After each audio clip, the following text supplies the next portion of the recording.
যে পুরুষ রাতে বউয়ের কাছে মাথা নিচু করে থাকে, সকালে ওই বউ তাকে হিজড়ে বলতেও ছাড়ে না।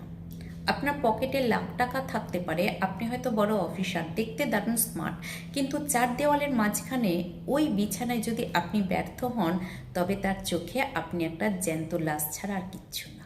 আর আপনাদের এই জ্যান্ত লাশ হওয়ার ভয়টা কি পুঁজি করে চলছে কোটি কোটি টাকার এক জঘন্য ব্যবসা।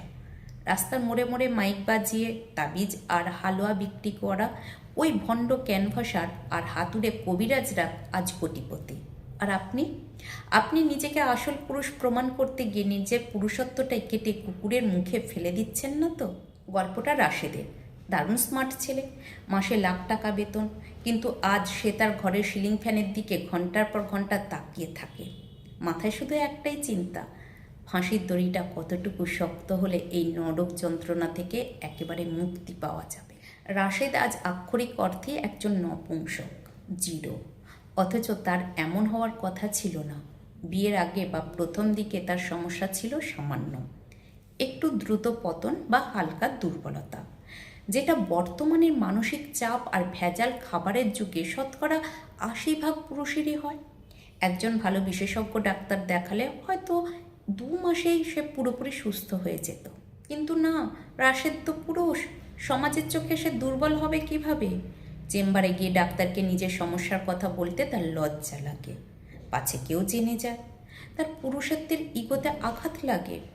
এই ভণ্ড সমাজের ভয়ে সে বেছে নিল শর্টকাট।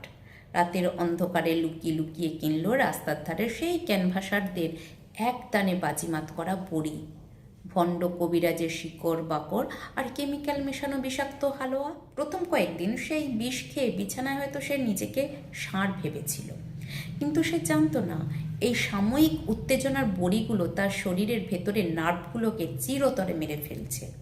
আর কিডনি, লিভার আর যৌনাঙ্গের রক্তনালীগুলো শুকিয়ে কাঠ হয়ে যাচ্ছে। আজ রাশেদের অবস্থা কি জানেন? আজ সে শত চেষ্টা করেও নিজের স্ত্রীর কাছে যেতে পারে না। তার শরীর আর সায় দেয় না। যে বউকে খুশি করতে, যে সমাজের কাছে নিজের মরদ ভাব ধরে রাখতে সে রাস্তার মোড় থেকে বিষ কিনে খেয়েছিল, সেই বউই আজ তাকে ডিভোর্স দিয়ে চলে গেছে। কেন যাবে না? কোনো নারী কি একটা বিকলাঙ্গ, অক্ষম আর মিথ্যে অহংকারে ভরা পুরুষের সাথে জীবন কাটাতে পারে? রাশেদের আজ ঘর ফাঁকা, তার কোনো সন্তান নেই, আর কোনোদিন হবেও না। নতুন করে বিয়ে করার কথা ভাবলেই তার প্যান্ট ভিজে যাওয়ার অবস্থা হয়, কারণ সে জানে ভেতর ভেতর সে পুরুষ নেই, নিজেকে সে নিজেই শেষ করে দিয়েছে। এবার নিজের দিকে তাকান। আপনি যে স্ক্রিনের দিকে তাকিয়ে ভিডিওটা শুনছেন, বুকে হাত দিয়ে বলুন তো, আপনার পকেটে বা ড্রয়ারে এমন কোনো লুকানো বড়ি বা হালুয়া নেই তো? লজ্জা, আপনাদের লজ্জা হওয়া উচিত।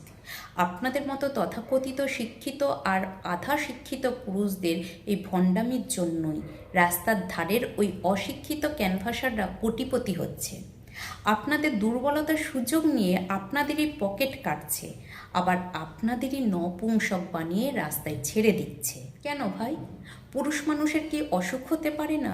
জ্বর হলে যেমন ডাক্তারের কাছে যান, যৌনাঙ্গের সমস্যা হলে একজন MBBS বা ইউরোলজিস্টের কাছে যেতে আপনাদের এত কিসের বাধা? পুরুষত্ব কি এতই সস্তা যে রাস্তার 10 টাকার বড়িতে তাকে খুঁজতে হবে? সমাজ কি বলবে? সমাজ কি আপনার বউয়ের কান্না থামাতে আসবে? সমাজ কি আপনার শূন্য ঘরে একটা বাচ্চা এনে দেবে? যখন আপনার স্ত্রী অতৃপ্তিতে ভুগে পরকীয়া করবে বা আপনাকে ছেড়ে চলে যাবে, তখন এই সমাজই আপনাকে নিয়ে চায়ের স্টলে বসে দাঁত কেলিয়ে হাসবে। রাশেদ আজ আত্মহত্যার প্রহর গুনছে।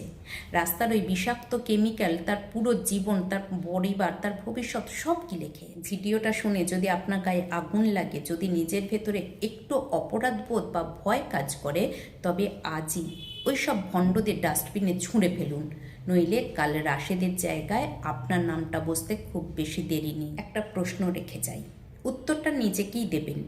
রাস্তার 10 টাকার বড়ি খেয়ে এক রাতের জন্য নিজেকে ষাঁড় প্রমাণ করতে গিয়ে চিরজীবনের জন্য খাসি হয়ে বেঁচে থাকার এই যন্ত্রণার দায় আসলে কার?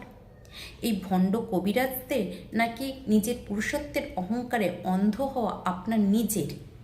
ভাবুন, সিলিং ফ্যানটা কিন্তু আপনার ঘরের ওপরেও ঘুরছে।